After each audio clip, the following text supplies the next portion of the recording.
Hello, I'm Danielle, and this is a presentation for my Child Development 115 class at Palomar College. I wanted to talk to you a bit about ADHD and behavioral issues in children.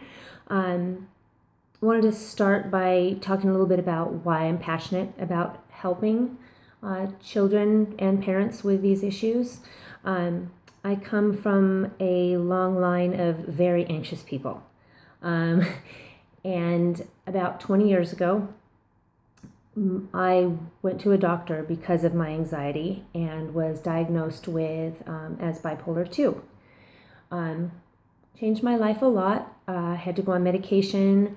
I had to change the way I ate. I had to make sure I was exercising regularly in order to just be able to focus and just do my daily activities.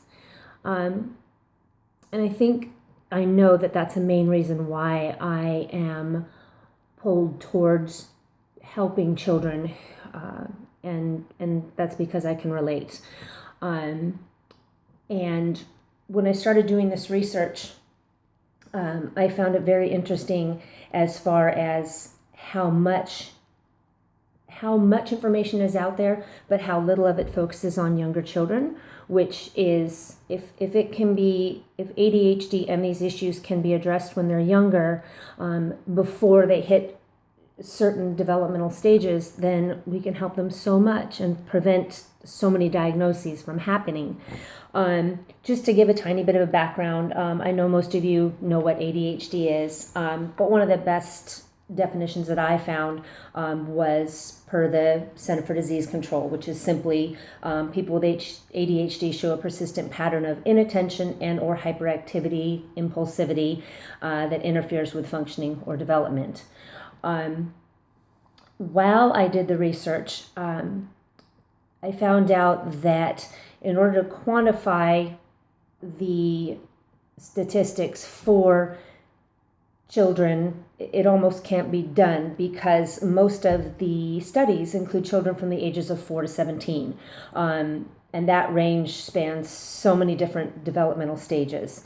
And it makes it hard to get any specific data, of course, on preschool age children, which interests me the most.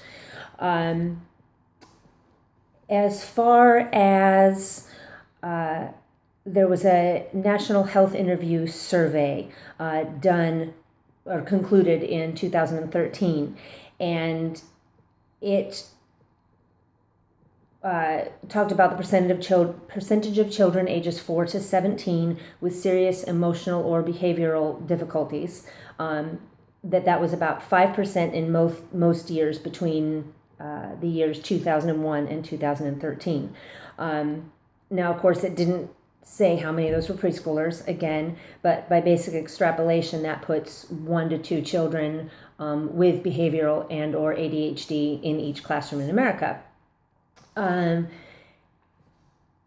There was a study that was published in 2016 by Gastra, and it talked about using classroom management strategies in order to help to reduce the amount of disruptions within a classroom.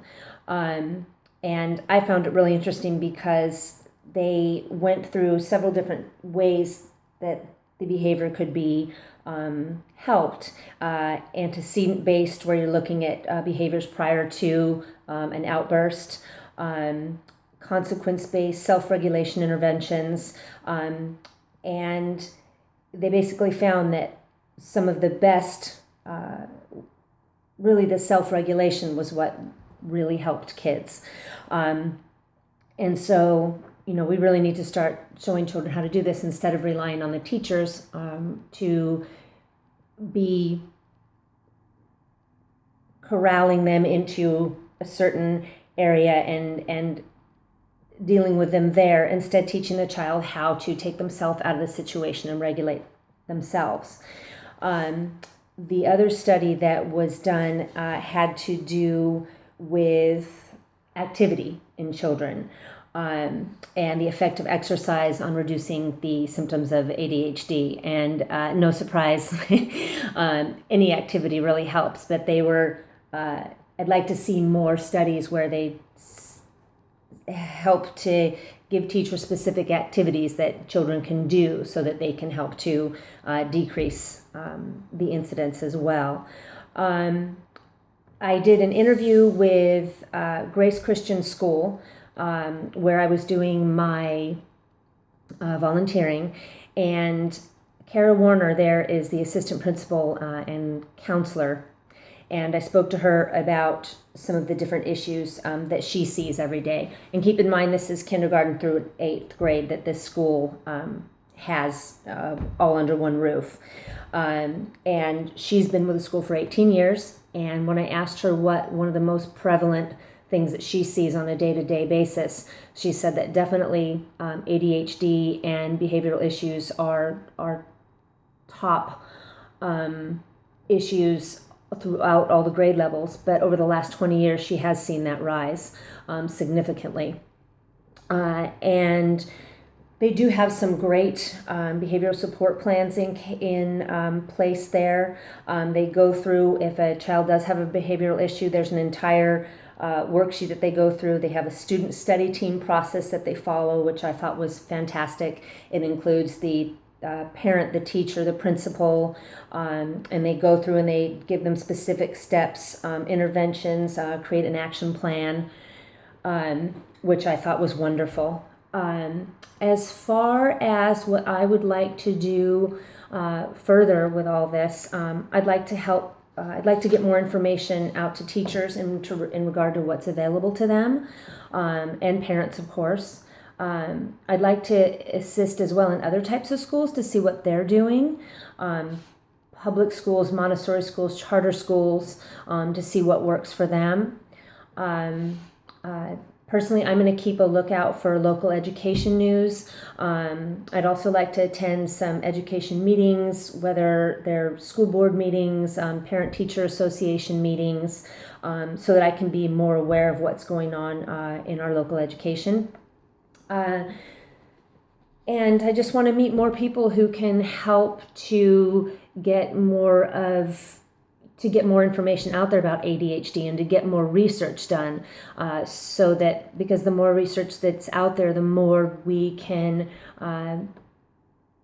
help the teachers. And other than that, I'm just happy that I was able to do this through Palomar College, and I've really enjoyed this. Thank you very much.